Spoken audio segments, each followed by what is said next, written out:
ஹீரோவுக்கு ஒரு லெட்டர் வந்திருக்கும். அதை பிரிச்சு படிச்சு பார்த்துட்டு இருக்கும்போது நம்ம ஹீரோயின் அந்த இடத்துக்கு வந்துருவாங்க. எதுக்காக அப்படின்னா நம்ம ஹீரோவுக்காக ஹீரோயின் ஒரு வில்லா ஏற்பாடு பண்ணியிருப்பாங்க. ஸோ அதை வெக்கப்பட்டுக்கிட்டே நம்ம ஹீரோட்ட சொல்லி இந்த மாதிரி ஹீரோ பார்க்க சொல்லுவாங்க.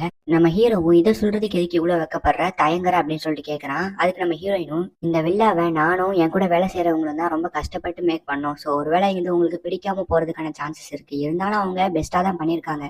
நீங்க வேணா பாருங்க அப்படின்னு சொன்னோன்னா நம்ம ஹீரோவும் போய் பார்ப்பான். அடேங்கப்பா வேற லெவல்ல இருக்கு அப்படிங்கிற மாதிரி நம்ம ஹீரோவே ஷாக் ஆவான். இந்த ரூம் எதுக்கும் உதவாம ஒற்றை பிடிச்சு ரொம்ப கேவலமா இருந்தது. இதை போய் இவ்வளவு அழகா மாத்தி வச்சிருக்க சரி அப்படின்னு சொல்லிட்டு நம்ம ஹீரோயின் கேட்க நம்ம ஹீரோயினும் இதுக்கப்புறம் நம்ம இங்கதான் சேர்ந்து வாழ போறோம் அப்படின்னு சொல்லிட்டு அங்க இருக்க ஒரு கேப்டனை திறந்து விட்டு டெய்லி காலையில இந்த கேப்டனை திறக்கும் போதெல்லாம் இப்படிதான் பயங்கரமா காத்தடிக்கும். இந்த காத்துலயே மறுபடியும் போய் தூங்கலான்னு தோணும் அப்படின்னு சொல்லி அந்த ரூம் பயங்கரமா என்ஜாய் பண்ணிட்டு இருக்காங்க ரெண்டு பேரும். நம்ம ஹீரோவும் ஹீரோயினுக்கு தேங்க்ஸ் சொல்ல நம்ம ஹீரோயினும் நீங்க கொஞ்ச நாளைக்கு முன்னாடி எனக்கு ஒரு ப்ராமிஸ் பண்ணி கொடுத்துருந்தீங்க. அதாவது நீங்க கத்துக்கிட்ட வித்தையெல்லாம் எனக்கு பயிற்சியா சொல்லி கொடுப்பீங்கன்னு. ஆனா நீங்க அதுக்கு எந்த முயற்சியும் எடுக்கவே இல்லை. நானும் நிறைய டைம் இந்த கோட்டையில பயிற்சி பண்றதெல்லாம் பார்த்திருக்கேன். அதை பார்க்கும்போது ரொம்ப ஆசையா இருக்கும். சோ நீங்க எனக்கு பயிற்சி கத்து கொடுப்பீங்களா அப்படின்னு சொல்லி நம்ம ஹீரோயின் கேட்க நம்ம ஹீரோவும் சரி அப்படின்னு சொல்லிட்டு சொல்றான். அதுக்கப்புறம் ரெண்டு பேருமே இங்க வால் பயிற்சி பண்றதுக்காக வந்திருப்பாங்க. அப்பதான் நம்ம ஹீரோயின் ஹீரோவுக்கு ஒரு டீல் போடுவான். என்னன்னா இந்த போட்டியில ஒருவேளை நான் ஜெயிச்சிட்டேன்னா நான் கேட்கிற ஒரு கேள்விக்கு நீங்க பதில் சொல்லணும். ஒருவேளை நான் தோத்துட்டேன்னா நீங்க என்ன வேணாலும் சொல்லலாம். உங்களுக்கு பிடிச்சது அதை நான் செய்வேன் அப்படின்னு சொல்லிட்டு டீலை மேக் பண்ணிட்டு ரெண்டு பேரும் ஃபைட்டை ஸ்டார்ட் பண்றாங்க. நம்ம ஹீரோவுக்கும் தெரியும் ஹீரோயின் வீக்னு, நம்ம ஹீரோயினுக்கும் தெரியும் ஹீரோ ஸ்ட்ராங்னு. என்னதான் நம்ம ஹீரோ ஸ்ட்ராங்கா இருந்தாலும் அவனோட பவர்ஃபுல் அட்டாக்லாம் நம்ம ஹீரோயின் ஈஸியா டிஃபென்ஸ் பண்றாங்க. ஏன்னா ஆல்ரெடி பாஸ்ட் லைஃப்ல நம்ம ஹீரோ கூட ஹீரோயின் சண்டை போட்டிருப்பாங்க. ஸோ அதை வச்சு நம்ம ஹீரோ எப்படிலாம் அட்டாக் பண்ணுவாங்கிறது தெரிஞ்சு அதை ஈஸியா டிஃபென்ஸ் பண்றாங்க. நம்ம ஹீரோயின் என்னதான் ஈஸியா டிஃபென்ஸ் பண்ணாலும் அவங்களால திருப்பி அட்டாக் பண்ற அளவுக்கு ஸ்ட்ரென்த் இல்ல. ஸோ அதனால இந்த போட்டி அப்படியே போய்கிட்டே இருக்கு. நம்ம ஹீரோவும் ஹீரோயினுக்கு ஏத்த மாதிரி முழு திறமையை காட்டாம கொஞ்சம் வீக்காவே சண்டை போட்டுக்கிட்டு இருக்கான். அதை நம்ம ஹீரோயினுக்கும் நல்லா தெரியுது. ஃபைனலா நம்ம ஹீரோயின் ஒரு அட்டாக் பண்ண வராங்க.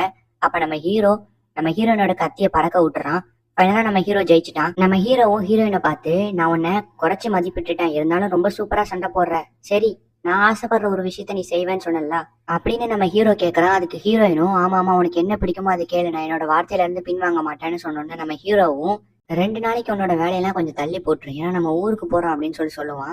அதுக்கு நம்ம ஹீரோயினும் சரின்னு சொல்லிட்டு முழிச்சுக்கிட்டே உட்காந்துருப்பாங்க. நம்ம ஹீரோவும் உனக்கு என்ன ஆச்சு, சரி எந்திரியா தான் போட்டி முடிஞ்சிருச்சுலாம் சொல்லணும். இல்ல நீங்க போங்க, எனக்கு கால் ரொம்ப வலிக்கு, நான் கொஞ்சம் ஓய்வு எடுத்துட்டு வரேன்னு சொல்லுவா. அதுக்கு நம்ம ஹீரோவும் என்னோட அக்ரிமெண்ட் படி நான் உன்னோட பாடியை தான் டச் பண்ணக்கூடாது, அதுக்கு பதிலாக உன்னோட ட்ரெஸ்ஸை டச் பண்ணலாம்ல அப்படின்னு சொல்லிட்டு நம்ம ஹீரோயினை தூக்கிட்டு அங்க இருந்து போவான். அதுக்கு நம்ம ஹீரோயினும் பயங்கரமா ஷாக் ஆகி கத்த ஆரம்பிச்சிருவாங்க.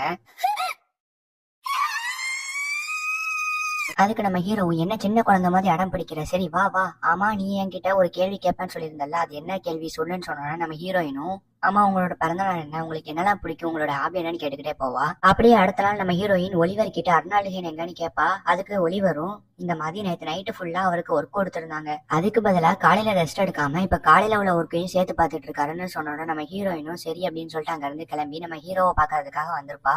நம்ம ஹீரோயினும் தூங்காம இங்க என்ன பண்ணிட்டு இருக்கீங்கன்னு கேட்பா. அதுக்கு ஹீரோவும் ஒலிவர் உங்ககிட்ட சொல்லிட்டானான்னு சொல்ல நம்ம ஹீரோயினும் நீங்க தூங்குறீங்களா இல்ல நான் உங்களை தூங்க வைக்கவான்னு கேட்பா. அப்புறம் நம்ம ஹீரோவும் அந்த புது வில்லாவிலேயே தூங்க வந்துருவான். அந்த ரூமே ரொம்ப அமைதியா பாக்குறதுக்கு நைட்டு மாதிரி நம்ம ஹீரோயின் செட் பண்ணி தந்திருப்பாங்க நம்ம ஹீரோ தூங்குறதுக்காக.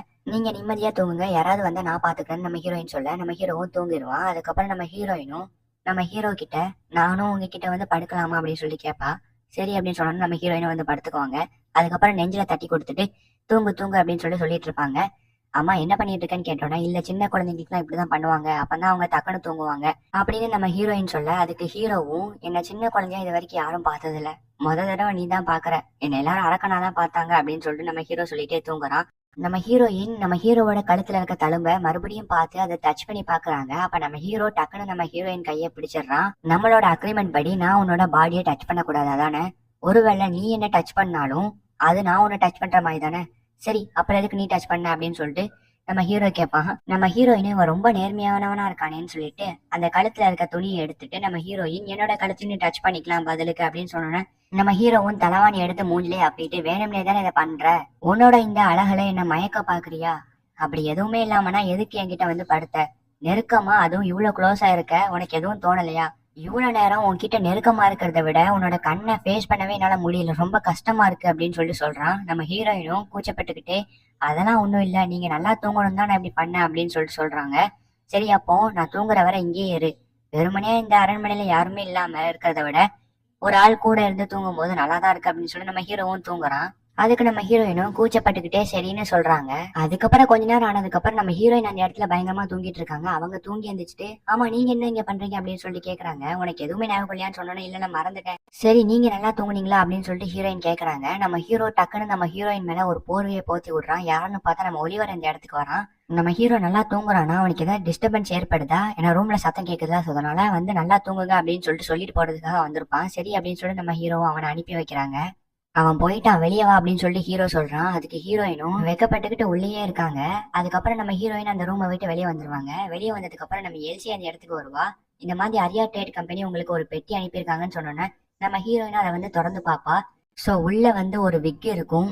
அதை பார்த்துட்டு நாளையில இருந்து எனக்கு வேலை வந்து டபுள் மடங்கு ஆக போகுது அப்படின்னு சொல்லுவா. ஸோ அப்படியே அடுத்த நாள் காட்டுவாங்க. 10 பேருக்கு ஏதோ ட்ரைனிங் நடத்துறாங்களாம். ஸோ அதில் நிறைய பேர் வந்து பார்ட்டிசிபேட் பண்ணியிருப்பாங்க. அதில் நம்ம ஹீரோயினையும் காட்டுறாங்க. ஸோ நம்ம ஹீரோயினை தான் காட்டுறாங்க. அவங்க பயங்கரமா ட்ரைனிங் எடுத்துட்டு இருக்காங்க பாய் கெட்டப்ல. அப்ப நம்மளுக்கு ஒரு பிளாஷ்பேக்கை காட்டுறான். இந்த மாதிரி ஹீரோவோட தம்பி கிட்ட, அதாவது தியோடோர் கிட்ட ஹெல்ப் கேட்டிருப்பாங்க. அதாவது இந்த மாதிரி நான் ஒரு ட்ரைனிங்ல ஜாயின் பண்ண ஆசைப்படுறேன், அதுக்கு நீங்க தான் ஹெல்ப் பண்ணணும் அப்படின்னு நம்ம ஹீரோயின் வந்து தியோடோர்கிட்ட கேட்க, தியோடோரும் என்ன சொல்றீங்க, நீங்க ஒரு கிரவுன் பிரின்சஸ், நீங்க சொன்னா நான் உங்களுக்கு தனியா ஒரு ஸ்பெஷல் ட்ரைனரே கூட்டிட்டு வந்து ட்ரெயின் பண்ண வைக்கிறேன், நீங்க எதுக்கு தேவையில்லாம பாய் கெட்டப்லாம் போட்டுட்டு போய் ட்ரைனிங் எடுக்கணும் அப்படின்னு சொல்லிட்டு தியோடோர் கேட்பான். அதுக்கு நம்ம ஹீரோயினும், தனியா ஸ்பெஷல் ட்ரைனரை வச்சு நான் ட்ரெயின் பண்ணேன் அப்படின்னா அவங்க எனக்கு மட்டும் ஸ்பெஷலா சொல்லி கொடுப்பாங்க, அந்த மாதிரி வந்து அவங்க எனக்கு சொல்லிக் கொடுக்க தேவையில்ல, அது எனக்கு பிடிக்கவும் செய்யல, எல்லாருக்கும் எப்படி சொல்லிக் கொடுக்குறாங்களோ அதே மாதிரி எனக்கும் சொல்லிக் கொடுத்தா நல்லா இருக்கும், அதனாலதான் நான் உங்ககிட்ட ஹெல்ப் கேட்கறேன். அது மட்டும் இல்லாம அன்னைக்கு லெட்டர்ல கூட எழுதிருந்தீங்க என்ன ஹெல்ப்னாலும் என்கிட்ட கேளு தங்கச்சி அப்படின்னு. அதை கேட்டோம் நம்ம தியோடோரும் சரின்னு ஒத்துக்குவான். அது மட்டும் இல்லாம நீ இந்த மாதிரி பாய் கிட்ட போட்டு ஒரு ட்ரைனிங்ல போய் ஜாயின் பண்ற விஷயம் மட்டும் எங்க அண்ணனுக்கு தெரிஞ்சிச்சுன்னா அவங்களோட ரியாக்ஷன், அவங்களோட ஃபேஸ் எக்ஸ்பிரஷனை பாக்குறதுக்காக நான் ரொம்ப வெயிட் பண்றேன் அப்படின்னு சொல்லிட்டு அவனும் வந்து ஒத்துக்குவான். அடக்கடவுளே அப்படிங்கிற மாதிரி நம்ம ஹீரோயினோட மைண்ட் வாய்ஸ். ஸோ இதெல்லாம் நினைச்சு பார்த்துட்டு நம்ம ஹீரோயினும் இந்த ட்ரைனிங் ரொம்ப கஷ்டமா இருக்கு அப்படின்னு சொல்லி ரெஸ்ட் எடுத்து இருக்கும்போது அங்க இன்னொரு பையன் வரான். ஸோ இவனும் நம்ம ஹீரோயின் கூட ட்ரைனிங் எடுக்கிறவன் தான். இவன் வந்துட்டு நம்ம ஹீரோயினோட ஊரு பேர்லாம் விசாரிச்சுக்கிட்டு இருப்பான். நம்ம ஹீரோயினும் அவங்க கிட்ட போய் சொல்லிக்கிட்டு இருப்பாங்க. பிகாஸ் நம்ம ஹீரோயின் வந்து இங்க ஒரு பாயா தானே நினைச்சிட்டு இருக்காங்க. ஸோ அதனாலதான். அதுக்கப்புறம் அவனும் வந்து இந்த மாதிரி இந்த ஊர்லயே ரொம்ப ஒரு ஃபேமஸான ஒரு ஆள் இருக்காரு, அவர் தான் வந்து ஹீரோவே இந்த ஊருக்கே, அவர் தான் என்னோட இன்ஸ்பிரேஷன், என்னோட வாழ்க்கையில அவர் ஒரு நாளதான் நான் பாத்துறணும் அப்படின்னு சொல்லிட்டு இருப்பான். ஆமா யார் அப்படின்னு சொல்லிட்டு நம்ம ஹீரோயின் கேட்க அவனும் அர்னால்டு ஹெய்ன்னு சொல்றான். நம்ம ஹீரோயினுக்கு பயங்கர ஷாக்கு. அப்ப திடீர்னு இவங்க ரெண்டு பத்தி யாரோ கூப்பிடுறாங்க. யாருன்னு பார்த்தா அங்க ஒருத்தன் வரான். இவனோட பேர் என்னன்னா கவுண்ட் லாவின். இவனும் வந்து ஒரு கார்டியன் மாதிரி தான். சோ இவனையும் வந்து நம்ம ஹீரோயின் அவங்களோட பாஸ்ட் லைஃப்ல பாத்திருப்பாங்க. சோ அதெல்லாம் வந்து மறுபடியும் யோசிச்சு பார்த்துட்டு இருக்காங்க. அப்ப அவனும் வந்து நீங்க 2 பேரும் தான் இந்த ட்ரைனிங்ல ரொம்ப வீக்கா இருக்கீங்க, சோ உங்க 2 பேத்துக்கும் நாளைல இருந்து நான் ஸ்பெஷல் ட்ரைனிங் கொடுக்க போறேன்னு சொல்லிக்கிட்டு இருக்கான். அதுக்கப்புறம் வந்து யாரோ வந்து அவனை கூப்பிட்டான்னு அவனும் போயிடுவான். அதுக்கப்புறம் நம்ம ஹீரோயின் ட்ரைனிங்கை முடிச்சுட்டு யாருக்கும் தெரியாம ஒரு கூடாரத்துக்குள்ள வந்து அவங்களும் ட்ரெஸ் மாத்திட்டு மறுபடியும் வந்து பொண்ணாவே மாறி போயிடுறாங்க. யாருக்கும் தெரியாம பால்கனி வழியா மேல ஏறி வராங்க. பிகாஸ் நம்ம ஹீரோயின் வந்து இந்த மாதிரி பாய் வேஷம் போட்டு ட்ரைனிங் எடுக்கிற விஷயம் நம்ம எல்சி அண்ட் தியோடர் 2 பேரை தவிர யாருக்கும் தெரியாது. சோ அதனால வந்து எப்பவும் போல வந்து அவங்க ரூம்ல இருந்து வெளியே வராங்க. அப்ப நம்ம ஹீரோவும் அந்த இடத்துக்கு கரெக்டா வரான். நம்ம ஹீரோயின் கிட்ட ரகசியமா நாளைக்கு மத்தியானம் 3 மணிக்கு ரெடி ஆயிரு, யாருக்கும் தெரியாம உன்னோட அடையாளத்தை வெளியே காட்டாத மாதிரி, சந்தேகம் வராத மாதிரி வந்துரு அப்படின்னு சொல்லி நம்ம ஹீரோ சொல்றான். அதுக்கு நம்ம ஹீரோயினும் அப்ப நான் வேணா என்னோட முடி கலரை சேஞ்ச் பண்ணிக்கவான்னு கேக்குறாங்க. நம்ம ஹீரோவும் இல்ல அந்த லெவலுக்குலாம் நீ போக வேணாம், உன்னோட ட்ரெஸ் கோட மட்டும் மாத்தி வித்தியாசமா கிளம்பி வந்துரு அப்படின்னு சொல்லிட்டு சொல்றான். நம்ம எல்சியும் ஹீரோயின் கிட்ட தப்பா எடுத்துக்கலனா எம்பரர் உங்ககிட்ட என்ன சொன்னாருன்னு தெரிஞ்சுக்கலாமான்னு கேட்க நம்ம ஹீரோயினும் எல்லாத்தையும் சொல்றான். இந்த மாதிரி ஊருக்கு போறோம், ட்ரெஸ்ஸை வந்து யாருக்கும் தெரியாத மாதிரி போட்டு வரணும்னு சொன்னோன்னா நம்ம எல்சியும் சரி அப்ப இந்த மேட்டரை என் கிட்ட விட்டுருங்க, நான் உங்களை பக்காவா ரெடி பண்றேன்னு சொல்றா. கட் பண்ண அடுத்த சீன்ல நம்ம ஹீரோ சொன்ன மாதிரியே ஹீரோயின் கிளம்பி வராங்க. சோ 2 பேருமே வந்து தயாராயிட்டாங்க. நம்ம ஹீரோவும் ஹீரோயினை பார்த்துட்டு நீ ரொம்ப வித்தியாசமா தான் இருக்க, ஆமா உன்னை ரெடி பண்ண வேலைக்காரங்களை நான் உண்மையிலேயே வந்து பாராட்டி ஆகணும் அப்படின்னு சொல்லிட்டு சொல்றாங்க. சோ அதுக்கப்புறம் அப்படியே 2 பேரும் அந்த ஊர் வழியா போகும்போது மார்க்கெட் வரும். சோ அங்க இருக்க பொருள் எல்லாம் பார்த்து நம்ம ஹீரோயின் வந்து அது இருக்கு இது இருக்குன்னு சொல்லி ரொம்ப எக்ஸைட்மெண்ட் ஆவாங்க.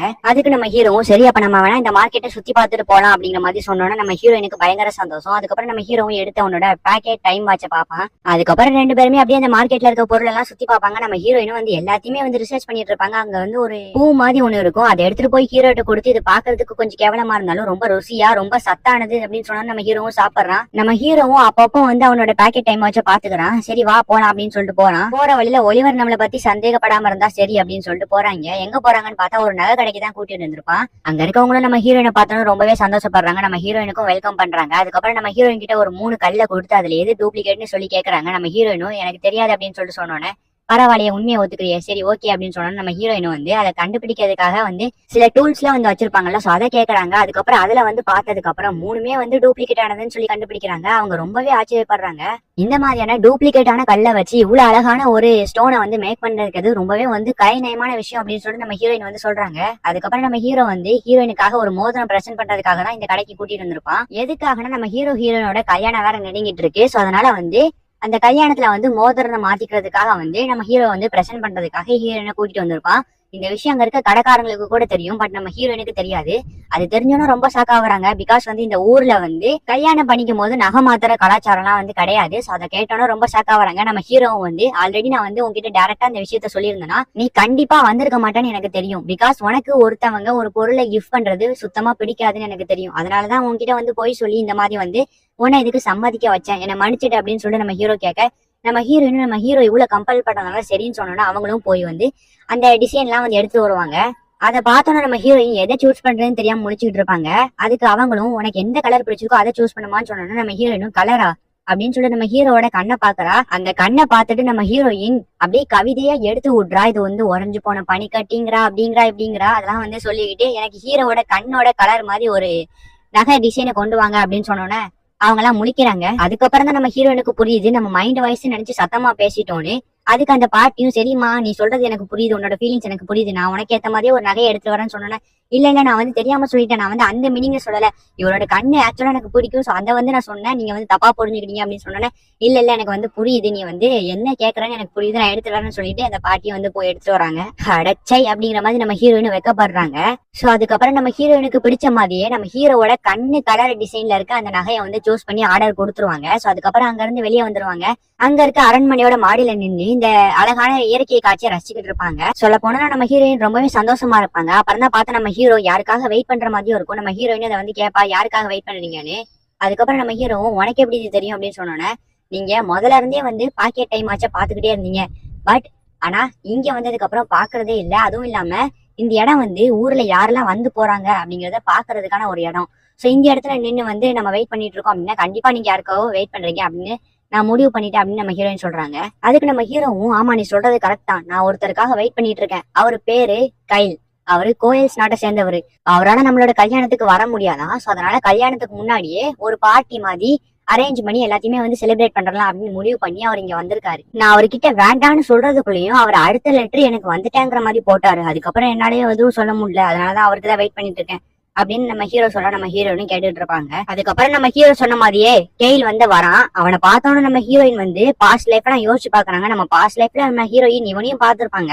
அப்படியே கட் பண்ண அடுத்த சீன்ல நம்ம கெயில் வந்து ஹீரோ அண்ட் ஹீரோயின் ரெண்டு பத்தியும் பார்த்து அவங்களுக்கு வந்து விஷ் பண்றான், இந்த மாதிரி கல்யாண வாழ்த்துக்கள்னு சொல்லிட்டு. அதுக்கப்புறம் என்னோட பேர் அர்னால்டு ஹெயின், என்னோட ஒய்ஃப் பேரு ரிஷி அப்படின்னு சொல்லிட்டு எல்லாருமே வந்து அறிமுகப்படுத்துறாங்க. நம்ம கெயிலும் ஹீரோயினை பார்த்து நீ வந்து அர்னால்டு ஹெயினுக்கு ஒய்ஃபா வர போறவ, சோ நீ கண்டிப்பா ஒரு புத்திசாலியான பொண்ணா தான் இருப்பேன், அதோட ரொம்ப அழகான பொண்ணு அப்படி இப்படின்னு சொல்லிட்டு நம்ம கெயில் வந்து நம்ம ரிஷியை வந்து பிளாட் பண்றான். அதை பார்த்தோம் நம்ம ஹீரோவுக்கு பயங்கர காண்டாகுது. அடுத்த சீன்ல நம்ம ஹீரோ அண்ட் ஹீரோயின் ரெண்டு பேரும் பேசிட்டு இருப்பாங்க. நம்ம ஹீரோ வந்து கெயில் வந்து நல்லவனா கெட்டவனானே தெரியல, அவன் கூட சந்தேகப்படுற மாதிரி சில பேர் இருக்காங்க, அவன் நல்லவனா கெட்டவனான்னு கண்டுபிடிக்கிறதுக்கு ஒரே ஒரு வழிதான் இருக்கு, ஒன்னும் இல்ல நாளைக்கு கவுண்ட்லாவினும் கெயிலும் மீட் பண்ணாங்கன்னா கெயில் நல்லவனா கெட்டவனான்னு தெரிஞ்சிடும். அந்த கவுண்ட்லாவின் யாருன்னா நம்ம ஹீரோயின் ட்ரைனிங் போற இடத்துல அங்க இருக்க கார்டியன் தான் அவரு. சோ அவர் மட்டும் இங்க வந்தாருன்னா நம்ம ஹீரோயின் பாய் வேஷம் போட்டிருக்கிறது எல்லாத்துக்கும் தெரிஞ்சிடும் அப்படின்னு சொல்லிட்டு நம்ம ஹீரோயின் பயப்படுறாங்க.